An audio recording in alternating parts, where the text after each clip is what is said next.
Hi, welcome to Eye Openers. I'm your host, Brittany Drozd, and each week I bring you insightful conversations with entrepreneurs that will help you make more money, become a strong leader, and build a business culture that you're proud of. Grab your coffee and let's dive in. Hello, and welcome to Eye Openers. Thank you guys so much for being here with me today because if you weren't here, Charles, and if the audience wasn't here, I would literally be having this conversation with myself, and that would be kind of funny. Sometimes I do. Sometimes I have my own conversation about, how should I be improving my business? How should I be leading my life? How does this get 10% better? But I promise you, these conversations are so much more solid when I have other people joining. So thank you, Charles, so much for being here today. Well, I'm so happy to be here, Brittany, and excited to have this conversation with you today. Oh, me too. Me too. But first, coffee. We always chat about what you're drinking on this show because we believe that caffeine leads to eye-opening moments, moments around how you can better be leading in your life, in your business, your team, your culture. And for me, coffee is a way to definitely spur that to happening. So tell me, is this an iced coffee or you just really like your glass mugs? Well, I can say I'm not much of a coffee snob. I am whatever is around, whatever's within hand's reach is really what gets me going in the morning. So as I wake up from the bed, roll over, brush my teeth, get up during the day, just press the button on the DeLongo and let the coffee go, and whatever it is, it is. I love that. You're just a pretty straightforward operations person. Just there it is. Let's do it. Um, for me, I've recently gotten into this pour over trend. I'm not sure if you're familiar. Like you can order the pour over at your cafe, but it takes so long. And for me, I was trying to kind of habit stack, right? So building on, we're going to talk a lot about behavior modification and stuff like that today. So I wanted an exercise that felt a bit more like intentional and um, almost like meditative in the morning. And so when I make coffee, because it's like a 7-minute experience to like go to make it a pour over, I have my meditation playing for the morning about like thinking about my whole day. What am I shaping? What do I want to create? What's most important today? What am I letting go of? And I have this like thought exercise while I'm like pouring the hot water from the kettle like over the grounds. And it's a new habit for me, but I'm really enjoying the intentionality of it. Yeah, I can see that. Yeah, I have my co-founder Brandon. He is methodical about the pour over and has a accoutrement of different equipment and array. There's a beaker, and one goes into another that floats into another contraption that filters. So it's quite an experience to watch. I don't know if I would have the behavior modification to do that on a regular basis because I tend to be a little impatient. No problem. I totally understand it's not for everybody, but I'm appreciative of that process. So I've got to see his I'll see his equipment sometime. Hopefully, it won't sway you down to the dark side. Yeah, I'm not sure I could get into that whole big process, but baby steps, right? Exactly. So let's thank you for entertaining my caffeine and eye-opening moments idea there. But let's tell the audience why you're really here. So give us your bulleted bio is usually what I ask for about why you're here on the show with us today, and yeah, what we're going to chat about. Sure. So my background is in data science. I specialize in AI assisted robotic devices for the home, and we study patient behaviors in order to get better health outcomes for the population. So that's it in a nutshell. Perfect. And how? Tell me the story that led to you founding this company. Yeah, so this story is one of happenstance. It was not by design. There was no eye-opening moments until that eye-opening moment for me was really the light blinding me in the eyes on the operating table. So let me rewind a little bit. And when I was in my early 20s, I went to the physician to get diagnosed because I was having a pain in my abdomen. And Mhm. what they thought it was a kidney stone because I have a family history of kidney stones. So thank you, Dad. And I went back again a week later, and they found out that it was not a kidney stone. At that time, it was a different physician, and they said, "Great news, Charles.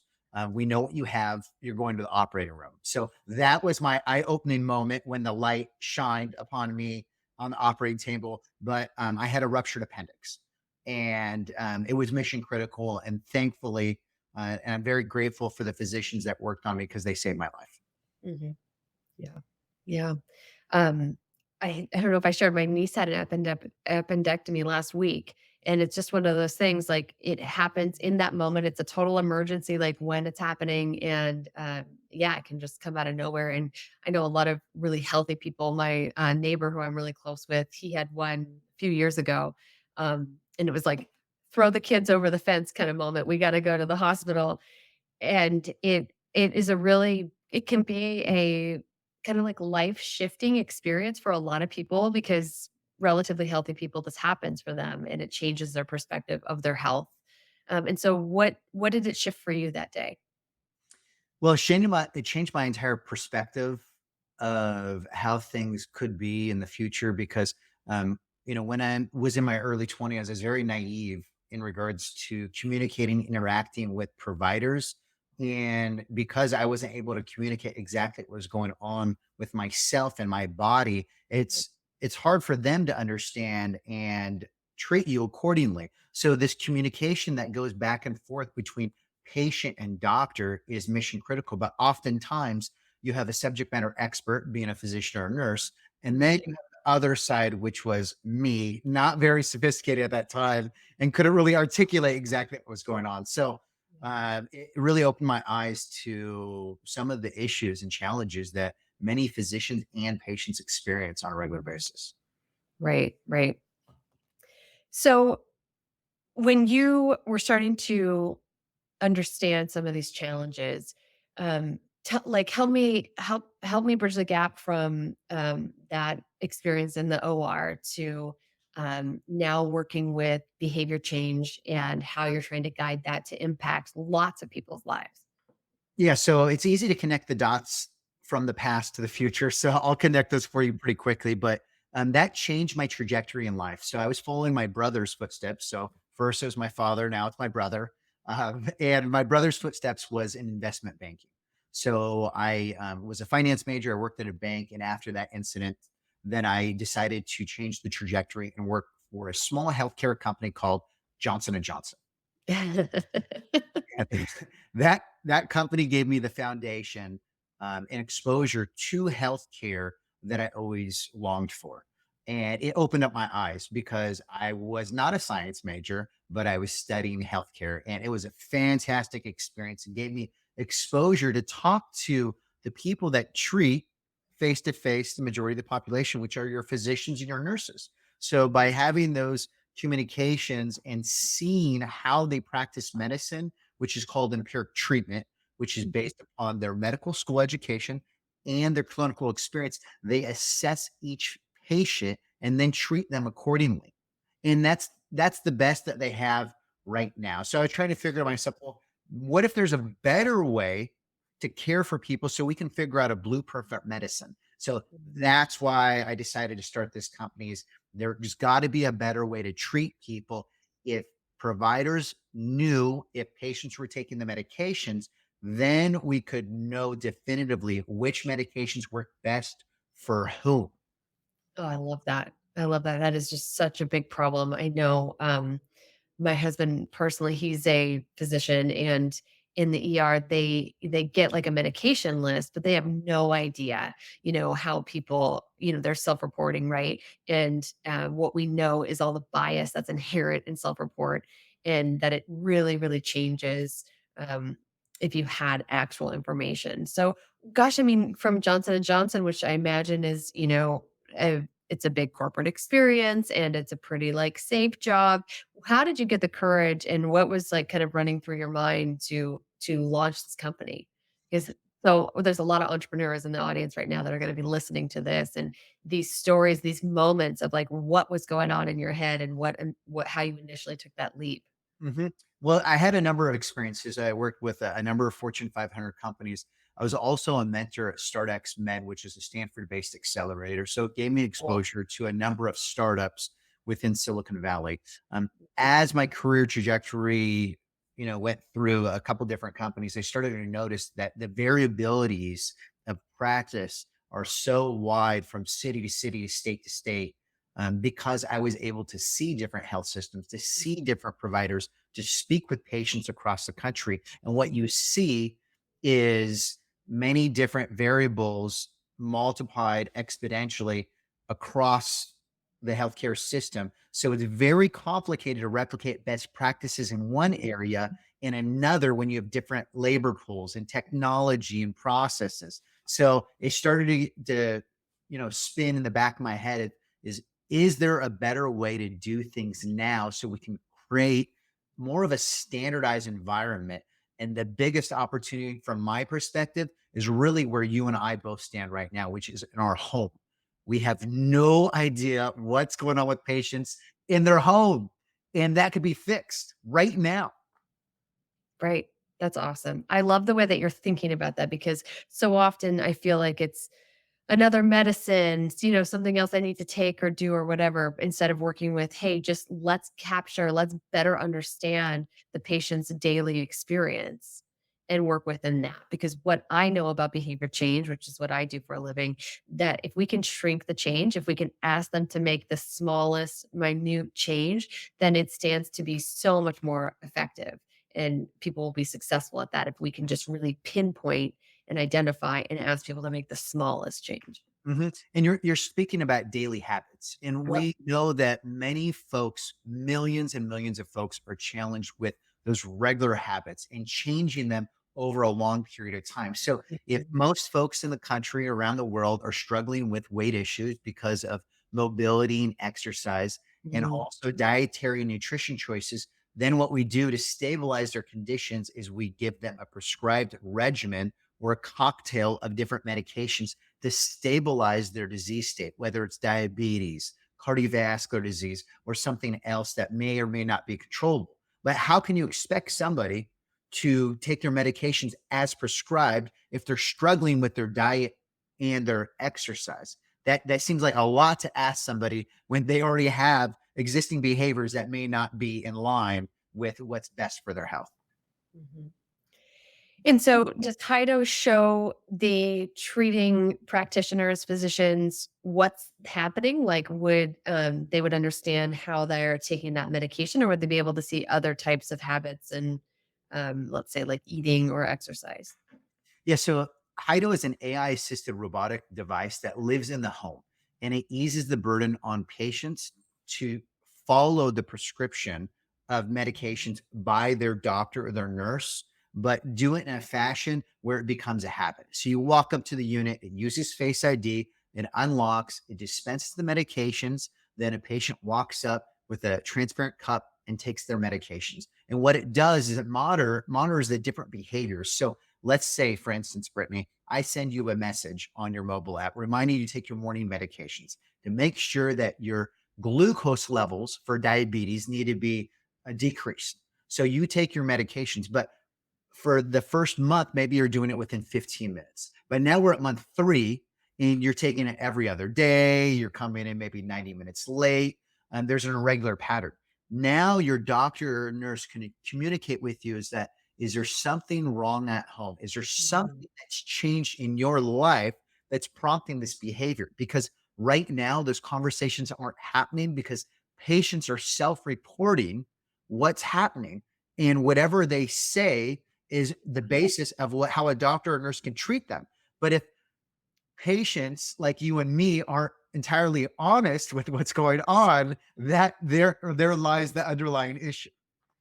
Right, right, right. So important. Yeah, that would just totally change the care people receive, right? So I like the mutually beneficial incentive there to change it. So I imagine you had to do a bit of research or kind of come to a stronger understanding of what guides these human behaviors, how to modify, how to habit stack. Like where did you have to really dive in and what was something that you found interesting that you didn't know before? Yeah, so oftentimes the I guess the easiest lift from a technology perspective is has the most monumental impact in patients' lives. So as awesome as an engineering feat that this is, and how we like to really go into the nitty gritty with the design and architecture, it really comes down to something very, very simple and easy that's prompted that biggest behavioral change. So I'm going to use you and your husband in this instance. Let's just Okay. use you as an example. You're supposed to take your medications. You have deviated from your diabetes medication, and you are a frequent abuser or non-adherent, which means that you missed your medication for 4 or 5 days straight. Yeah.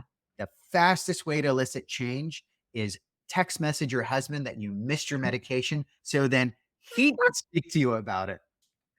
I love that. I love that. So calling on the patient's support network, right? So this is something you guys have already built in to the process. Wow. Yeah, and what's interesting about this is this, of course, this wasn't our idea because it would be too easy. This was from a patient telling us that they wanted their caregiver or loved one to know so they could kick them in the butt. So a lot of the development design of Hido is not because we're super smart. It's really just listening to patients and responding to their behaviors and their needs and then designing accordingly to how they want things to be changed in their life. I love it. Well, what does everybody ask for when we think about like diet and exercise? It's accountability, right? So all of these apps and stuff that exist around that, right? It's to try to create that accountability system to make it easier to adhere. But man, there's nothing like a good guilt or shaming of sending it to to your partner to be like, "Hello, you missed you missed your medication." Well, I think it's more of because people know you care. So we don't see it as guilt or shaming. It's more Oh, of I'm kind of joking, but you yeah, know. yeah. But you have it's like when you go to the gym, right? And you have, your gym buddy or your coach or your strength lifting partner. I Yeah. feel like if you have a team of people behind you pushing you forward, just like a group of entrepreneurs that need, a little bit of support and guidance behind Yep. them. If you push with the right behaviors and the right motives, and everybody has the best interest of that person, it's amazing the results that you can get. That's great. What a positive spin on it. That the truth is the person that someone would identify would hopefully be someone who really cares and who wants you to win and be successful, right? And so that conversation could be really supportive and helping you understand better how to drive the positive outcome that you initially signed up for. But you're right, we see this mechanism, this kind of accountability buddy in all this other kind of healthy habits that we're trying to bring into our life. And so it would make sense that why wouldn't we have this in healthcare? Mhm. Yeah, it's also, I think it makes things easier for both physicians and nurses to treat patients and also for patients not have to recall, what did I do 30 days ago or 60 days ago or 90 days ago? A lot of that information is just lost in translation. So, what if we knew if patients missed or took their medications at home? And what if we could correlate that with outcomes, which is ultimately what everyone's trying to uncover is the blueprint for health. If we know the different cocktails and medications for people's different age, disease state, location, and other demographic information, and can mirror that with the different types of medications and the types of outcomes, we can alter the future of care for both providers and patients like you and I. Mhm. I love it. I love that vision. So what's in front of you right now? So if we think about, your co-founder CEO hat, what are you looking at right now that's going to impact the trajectory of the company? What's the problem the challenge that you're trying to solve for? Yeah, so right now we're in growth stage. So we're in growth mode. We're signing contracts. We're very excited. Hasn't been announced yet, but in the very near future, we're looking to partner with a veteran home health company. So we like to service our vets out there, and we've done so in the Mhm. past. So if anybody wants to take a look at some videos, you can go to Hido Health and take a look at some of those. In addition to that, also some health plans in California that are very close to looking at expanding the HIDO offering for their patient populations. Awesome. And I want to make it easy for people to connect with you because I think that this is, when you and I were talking, I was just so impressed with what a positive impact that this is going to have. Um, what's the best way if people had questions, if they want to either be part of a preliminary study or how could they connect with you? Yeah, so the best way is to like and comment any of the videos on YouTube because we do look up those on a regular basis. And you Sure. can just go to the search engine and type in Hido Health, and you'll find us on YouTube. There's plenty of videos. In addition to that, if you go to our website, hidohealth.com, Hido Health, please just go to the contact us button and we will promptly respond to you. And I know we're doing this live right now, but people will get that in the show notes and make sure that people have easy access to the links and ways to learn more about what you guys are up to. So, what do you think? If we both have a penchant for behavior modification and change, where do you see this expanding into? I'm sure you've had daydreams about how else this technology could positively impact us humans. What do you think? Yeah, I mean, there's a variety of different ways it can touch people. I mean, so far we've serviced folks with mental health conditions that want the help, and it really comes down to people wanting the help. But cardiovascular disease, cancer, heart Mhm. failure, diabetes, hypertension, HIV, dementia. So if you really want to think about the future, just think how mind blowing this would be. What if people with dementia can care for themselves unassisted without caregivers? That's the research that we're doing right now with the National Institute of Health with Rush University. And that's possible. So just think of the type of impact that we can make worldwide with an aging population, multiple countries with an aging population, if they can care for themselves unassisted. Right. And I know because there's so many business owners that listen to this podcast, and that's the premise of what we talk about here. I think about the business case for we know from data that healthier humans leads to a better workforce, like a more empowered and healthy and productive workforce. So I just think that the business case is there too to support rolling out your devices and seeing expanding on the technology. So I'm super excited to hear how this evolves and your guys' future success. Yeah, we're very excited. We appreciate you letting us in on a little bit of this live content. Yeah, it's a very exciting. I think everybody needs to learn about how we can better support the people in our workplace outside of just their titles and their roles that they play from 9 to 5. So thanks again for being here, Charles. It's been really fun to learn more about you, what you're up to, and hear that backstory. Which I feel like if every successful startup has a really cool founding story. So thanks for being willing to share. Yeah, thank you for having me. I appreciate it and look forward to staying in touch in the coming months. Yeah. And thank you guys for being here, for listening to the content. If you liked it, please give it a thumbs up or hit subscribe wherever you're seeing this, everywhere from LinkedIn. Make sure you can follow us on our podcast page, all the way to Spotify. You can find us there. Until our next eye opening moment, cheers, Charles. Thanks again for being here. And thanks to everybody for joining us. See you soon. Yeah, take care. Thanks for joining us this week on Eye Openers. Make sure to visit brittanydraws.com/podcast for this week's show notes. And if you found value in today's episode, I would so appreciate you giving us a rating on Apple Podcasts or share it with a friend. Also, don't forget to subscribe on Apple Podcasts, Spotify, Stitcher, or wherever you get your podcasts. This all helps to support the show.